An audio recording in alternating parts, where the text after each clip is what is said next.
Spiritual tax Tamil நேயர்களுக்கு அன்பு வணக்கம். நான் ஜோதிடர் குரு வரதராஜ பெருமாள். மீண்டும் உங்களை சந்திச்சதில் மிக்க மகிழ்ச்சி. இந்த நிகழ்ச்சியில் நம்ம என்ன பார்க்க போகிறோம் அப்படின்னா, ஆகஸ்ட் மாத பலன். அதாவது இந்த ஆகஸ்ட் மாதம் வந்து நிறைய கிரக மாற்றங்கள் இருக்கக்கூடிய ஒரு காலமாக இருக்குது. இந்த மாத துவக்கத்திலே வந்து பார்த்திங்கன்னா, சுக்கிரன் வந்து கன்னி ராசிக்கு போகிறாரு. அது வந்து அவருடைய நீச வீடு, அவர் பலம் இழக்கக்கூடிய இடம். ஸோ அங்கேருந்து அவர் எப்படி பலன் கொடுக்க போகிறார் அப்படின்றத பற்றி பார்க்க போகிறோம். ஆக்சுவலாக வந்து அவர் நீசம் கிடையாது, நீச பங்கம். அது நல்ல நிலை அதை பற்றி டீட்டெயிலாக சொல்ல போகிறேன். அடுத்ததாக செவ்வாய், கடன், ருணரோகம், சத்ரு, நோய், எதிரி, கடன், போராட்டம், சண்டை, சச்சரவு இதெல்லாம் சொல்லக்கூடிய செவ்வாய். அவரும் மிதுன ராசிக்குள்ளே வரப்போகிறார். ராசி காலபுருஷனுக்கு 3ஆம் வீட்டுக்கு வந்து அமர போகிறாரு. ஸோ அங்கேருந்து செவ்வாய் என்ன மாதிரி பலன் கொடுக்க போகிறாருன்னு பார்க்க போகிறோம். ஏனைய மற்றவர்கள் ஒவ்வொரு கிரகங்களும் ஒவ்வொரு ராசிக்கும் மேஷம் முதல் மீனம் வரையான 12 ராசிக்காரர்களுக்கும் எப்படிப்பட்ட பலன்களை கொடுக்க போகிறாங்க அப்படின்றத பார்க்க போகிறோம். குறிப்பாக சொல்லணும்னா அந்த மாத பிற்பகுதியில் சில முக்கியமான மாற்றங்கள்லாம் இருக்குது. அதை பற்றிலாம் டீட்டெயிலாக சொல்ல போகிறேன். தொடர்ந்து நிகழ்ச்சியை பாருங்கள், உங்களுக்கு கண்டிப்பாக பயனுள்ளதாக இருக்கும்.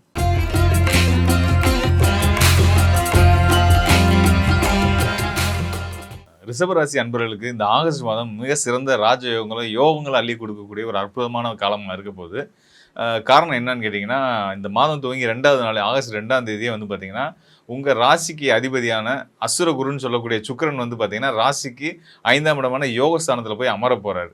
ஸோ அந்த 5ஆம் இடமான யோகஸ்தானம் வந்து பார்த்திங்கன்னா கன்னி ராசி இல்லையா, அந்த கன்னி ராசியில் சுக்கிரன் போய் அமர்றது, ராசிநாதன் அமர்றது வந்து கன்னி ராசியில் தான் சுக்கிரன் வந்து பலம் இழக்கிறாரு. அவர் உச்சம் பெற வீடு வந்து மீன ராசி. மீனராசிக்கு நேர் எதிர் வீடு கன்னி ராசி. கன்னி ராசியில் சுக்கிரன் வரும்போது பலம் குறையிறது அர்த்தம், அதாவது நீசம் அடைகிறாருன்னு அர்த்தம். ஸோ அப்போ ராசிநாதனை நீசம் அடையும் போது எப்படி யோகம் கிடைக்கும்னு நீங்கள் கேட்குறீங்க இல்லையா, அந்த நீசம் அடையக்கூடிய அந்த ஸ்தானம் தான் யோக ஸ்தானம். அது மட்டும் இல்லாமல் ஜோதிட விதிப்படி கன்னியில் சுக்கிரன் இருந்தால் நீசம். ஆனால் இங்கே நீசம் ஆகுறா அப்படின்னா கிடையாது. விலக்குப்படி நீச பங்கம் அடைகிறார். அதாவது கெட்டு போனது கெட்டு போய் அவர் பலம் பெறுறதா அர்த்தமாயிடுது. எப்படின்னு கேட்டிங்கன்னா, ஒரு ஜோதிட விதி இருக்குது. அதாவது வீடு கொடுத்தவன், சுக்கிரனுக்கு வீடு கொடுத்தவன், அது நீச கிரகத்துக்கு வீடு கொடுத்த கிரகம் உச்ச கிரகத்தோடு சேர்ந்தாலோ உச்ச ஸ்தானத்துக்கு போனாலோ அந்த கிரகம் நீசம் அடையலைன்னு அர்த்தம். அந்த வகையில் உங்கள் ராசிநாதனுக்கு வீடு கொடுத்த 5ஆம் இடத்துக்கு அதிபதியான உங்கள் யோகாதிபதினு சொல்லக்கூடிய குரு பகவான் உங்கள் ராசிக்கு 3ஆம் வீடான கடக ராசியில் உச்சம் பெற்று நிற்கக்கூடிய குருவோடு சேர்ந்து இருக்கிறாரு. ஸோ அந்த நிலை இருக்கும்போது நிச்சயமாக இங்கே வந்து நீசம்ன்ற அந்த விஷயம் அடிபட்டு நீச பங்கம் ஆகிட்டு நீசபங்க ராஜயோகத்தையே சுக்கிரன் உங்களுக்கு கொடுக்க போகிறாரு. உங்கள் ராசிநாதன் யோகஸ்தானத்துக்கு போய் அங்கே நீசபங்க ராஜயோகத்தை உங்களுக்கு கொடுக்குறாருன்னா நீங்கள் எல்லா வேலையும் யோகமான ஆட்கள் தான் அர்த்தம். பொதுவாக யோகஸ்தானத்துக்கு போகிறதே நல்ல விஷயம். இங்கே நீசபங்க ராஜயோகம் செயல்படக்கூடிய காலமாக இருக்கிறதுனால நீங்கள் ரொம்ப எதை பற்றியுமே கவலைப்படாமல், என்ன நடந்தாலும் பக்கத்துலேயே வெடிகுண்டை போட்டால் நான் இதை பற்றி கண்டுக்க மாட்டேன், நான் நிம்மதியாக இருப்பேன்னு எப்போயுமே இருக்கக்கூடிய இயல்பு உங்களுடையது. அது இன்னும் மேம்பட போகுது. எவ்வளோ பிரச்சனை நடந்தாலும் எனக்கு மனசில் சரின்னு பட்டதை நான் திருத்தமாக செய்வேன். அதை யார் தடுத்தாலும் தடுக்க முடியாது, நான் செஞ்சுட்டே இருப்பேன், நான் ஹாப்பியாக இருப்பேன் அப்படின்றதுல குறிக்கோளோடு இருப்பீங்க. அந்த குறிக்கோளுக்கு நிச்சயமாக நிறைவேறும். கூடுதலாக நீங்கள் வந்து உங்களோட சந்தோஷமாக நினைக்கிறது, உங்களை சார்ந்தவங்களோட சந்தோஷம் தான் பெருசாக உங்களோட சந்தோஷமாக நினச்சிட்ருக்கீங்க. நீங்கள் உங்களுக்காகவும் கொஞ்சம் வாழணும், உங்களுடைய விருப்பங்களையும் நீங்கள் வந்து அடைகிறதுக்கான, உங்களை நீங்கள் ஹாப்பியாக வச்சுக்கிறதுக்காக இந்த செல்ஃப் லவ்னு சொல்லுவாங்க இல்லையா, அதில் கொஞ்சம் ஃபோக்கஸ் பண்ணுங்கள். ஏன்னா எல்லாத்துக்கும் மற்றவங்களுக்காக ஓடிட்டு நீங்கள் கடைசியில் நீங்கள் நிச்சயமாக என்றைக்குமே அதை நினைக்க மாட்டீங்க. ஹாப்பியாக தானே இருந்தேன் நம்ம அப்படி தான் நினைப்பீங்க இல்லையா. ஆனால் நான் உங்களுக்கு சொல்கிறேன், நான் பார்த்த வரைக்கும் ரிஷபராசிக்காரர்கள் மாதிரி மற்றவங்கள சந்தோஷப்படுத்துகிற மனிதர்களை பார்த்ததே கிடையாதுங்க. எவ்வளோதான் காயப்படுத்தினாலும் அந்த காயப்படுத்தினவருக்கே திரும்ப சந்தோஷத்தை கொடுக்கக்கூடிய ஒரு ராசிக்காரர்கள் அந்த ரிஷபராசிக்காரர்கள் இருந்துகிட்ருக்கீங்க. ஸோ அப்படிப்பட்ட நல்ல மனிதர்கள் நீங்கள் நிச்சயமாக சந்தோஷமாக இருக்கணும். உங்களோட வாழ்க்கையில் உங்களுக்குன்னு மனசுக்கு பிடிச்ச பல விஷயங்கள் இருக்கும். அதெல்லாம் செஞ்சு நீங்கள் மனசு பிடிச்ச மாதிரி வாழ வேண்டிய காலகட்டமாக இந்த ஆகஸ்ட் மாதம் இருக்குது. ஏன்னா என்னோடய ராசி நல்லா இருக்குது, எனக்கு நல்லா இருக்குன்னு சொல்லிட்டீங்க, உண்மையிலேயே உலகம் முழுக்க அப்படி தான் இருக்கான்னா நிச்சயமாக கிடையாது. உலகியல் கிரக நிலைகள் வந்து பார்த்திங்கன்னா ஒரு பிரச்சனைக்குரிய அமைப்பில் தான் இருக்குது.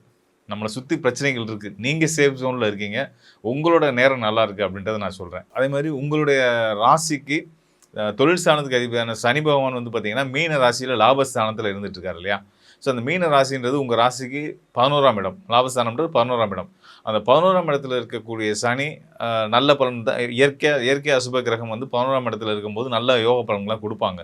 ஸோ அந்த வகையில் உங்களோட தொழில் ஸ்தானத்து அதிபதியாக வரக்கூடிய, பாக்கியஸ்தானத்து அதிபதியாக வரக்கூடிய சனி பகவான் 11ஆம் இடமான லாபஸ்தானத்திலிருந்து அவரும் நல்ல பலனை கொடுக்கறது மட்டும் இல்லாமல் அங்கேருந்து உங்களுடைய ராசிநாதனுக்கு பார்வை கொடுக்குறாரு.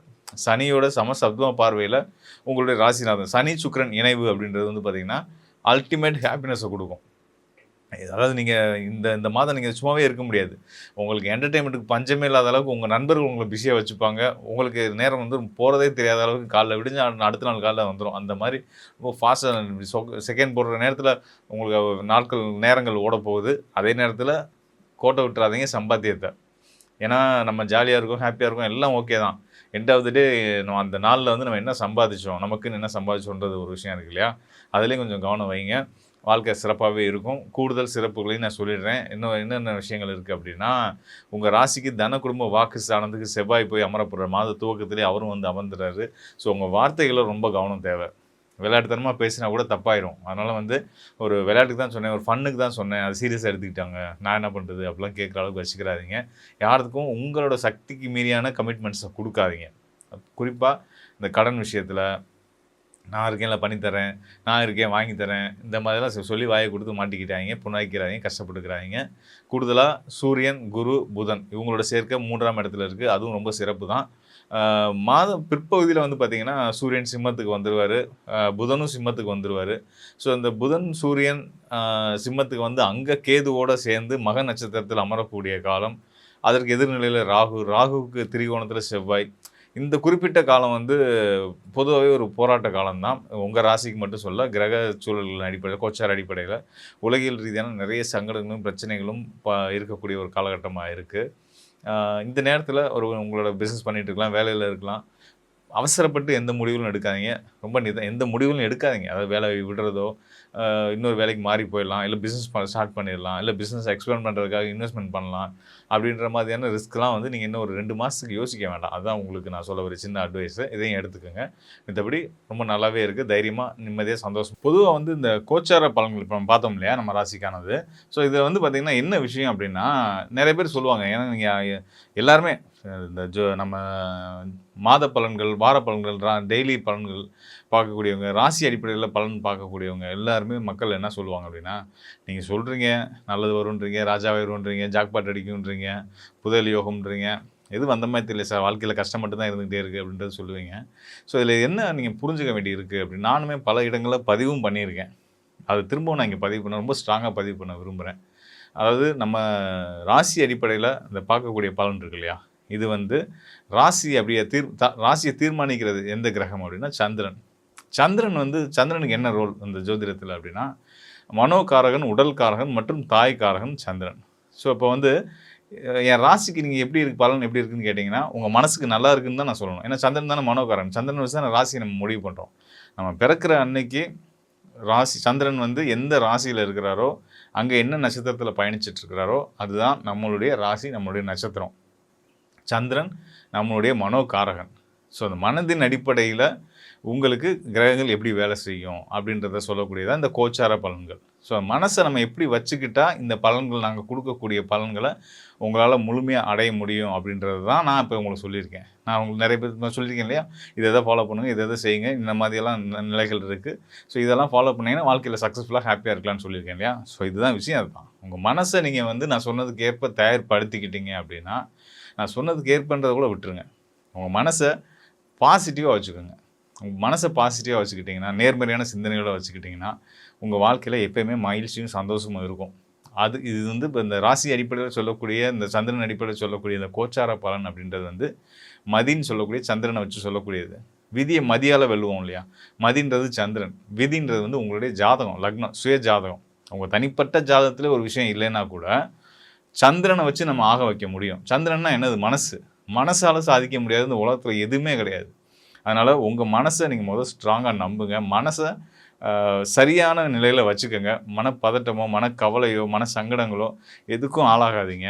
வாழக்கூடியது சின்ன வாழ்க்கை. இந்த வாழ்க்கையை எப்படி மகிழ்ச்சியாக வாழலாம், போட்டி, பொறாமை, வஞ்சம் இது எதுவுமே இல்லாமல் நான் வாழ வந்த வாழ்க்கையை ஹாப்பியாக வாழ்வேன், யாருக்கும் இடையூறு இல்லாமல் சந்தோஷமாக இருப்பேன் அப்படின்னு மைண்ட் செட் பண்ணிவிட்டு உங்களுக்கு பிடிச்ச விஷயத்த செஞ்சுட்டு உங்களை ஹாப்பியாக வச்சுக்கோங்க முதல். அதுக்கப்புறம் மற்றவங்க ஆட்டோமேட்டிக்காக நீங்கள் ஹாப்பியாக இருந்தீங்கன்னா உங்கள் சுற்றி இருக்கவங்க ஹாப்பி ஆயிடுவாங்க.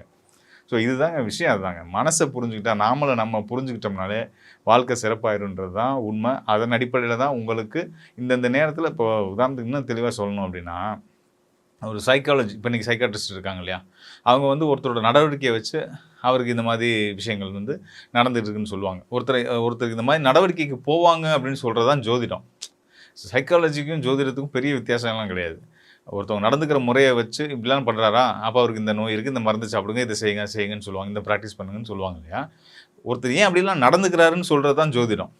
ஒரு ஒரு ஒரு எனக்கு வந்து யாரோ பேசுகிற மாதிரி காதில் கேட்குது, இல்லாத ஒரு விஷயத்த நடக்கிற மாதிரி அவங்க ஃபீல் பண்ணுறாங்க, இது அப்படின்னா அது வந்து அதுக்கு ஒரு பேர் வந்து சைக்காலஜியில் சொல்லுவாங்க இல்லையா. ஸோ அது மாதிரி ஜோதிடத்தில் அதுக்கான காரணத்தை நம்ம சொல்லுவோம். சனி சந்திரன், கர்மகாரகன் சனி, மனோகாரகன் சந்திரன், இவங்களாம் கனெக்ட் ஆகும்போது அந்த ஜாதகருக்கு வந்து இந்த மாதிரியான விஷயங்கள்லாம் ஏற்படும். அது இன்னும் நிலைகள் அது இது நிறைய விஷயங்கள் இருக்குது. அதெல்லாம் வச்சு இன்னும் இன்டெப்த்தாக நம்ம வந்து எடுத்து பலன் சொல்ல முடியும். ஸோ அப்படி தான் சொல்லிகிட்டு இருக்கோம். ஸோ அதெல்லாம் இதுதான் விஷயம் அதுதான். ஸோ அதனால் வந்து மனசை சரியாக வச்சுக்கிட்டா வாழ்க்கையில் எந்த சூழலையும் வெற்றி அடையலான்றதை மட்டும் ஆழமாக பதிய வச்சுக்கோங்க. அந்த அடிப்படையில் நான் உங்களுக்கு கொடுத்துருக்கக்கூடிய பலன்கள் உங்களுடைய ராசிக்கு தனிப்பட்ட முறையில் சொல்லக்கூடியது. இது பொதுவாக உலகியல் கிரக அமைப்புகளாக பார்க்கும்போது வரக்கூடிய காலங்களில் நிறைய பிரச்சனைகளும் போராட்டங்களும், அரசுக்கும் மக்களுக்கும் எதிரான போராட்டங்களும், அப்புறம் பொதுவாக வந்து பார்த்திங்கன்னா குடும்பத்துக்குள்ளே தலைவன் தலைவிக்குமான போராட்டங்கள், அப்பாவுக்கும் பிள்ளைக்குமான போராட்டங்கள், இப்படியெல்லாம் இருக்கக்கூடிய ஒரு நிலை இருக்குது. இதெல்லாம் தவிர்த்து நிம்மதியாக சந்தோஷமாக இருக்கிறதுக்கு என்னென்னமோ செய்யணுமோ அதை செஞ்சால் போதும். அதுக்கு உங்களுக்கு இன்னும் மேலும் கூடுதலான உங்களை பற்றி தெளிவாக தெரிஞ்சுக்கணும்னு விரும்புகிறீங்க, உங்களை பற்றி அப்படின்னா உங்களுடைய சுய ஜாதகம் பற்றி, உங்களோட ராசி அடிப்படையில் உங்களுக்கான இந்த ஆகஸ்ட் மாதத்துக்கான பலனை கொடுத்தாச்சு. இன்னும் அடுத்தடுத்து வரக்கூடிய காலம் எப்படி இருக்குது, என்னோட தனிப்பட்ட ஜாதகத்தில் எனக்கு நேரம் எப்படி போயிட்டுருக்கு, என்னோட கிரக நிலைகள் எப்படி இருக்குது, இதெல்லாம் பற்றி டீட்டெயிலாக தெரிஞ்சு உங்களோட அடுத்தடுத்த ஸ்டெப்பை சரியான பாதையில் கொண்டு போய் உங்களோட வாழ்க்கையை சரியான முறையில் கொண்டு போய் வெற்றி அடையணும்னு விரும்புகிறீங்க, உங்களுக்கு நல்ல தெளிவு வேணும்னு நினச்சிங்க அப்படின்னா இந்த டிஸ்பிளேல இருக்க என்னுடைய எண்ணுக்கு தொடர்பு கொள்ளுங்க. நிச்சயமாக உங்களுக்கு வழிகாட்டுறேன். மீண்டும் ஒரு நல்ல நிகழ்ச்சியில் சந்திப்போம் நண்பர்களே. தைரியமாக சந்தோஷமாக இருங்க. வாழ்க்கை இனிமையாக இருக்கும். நன்றி, வணக்கம்.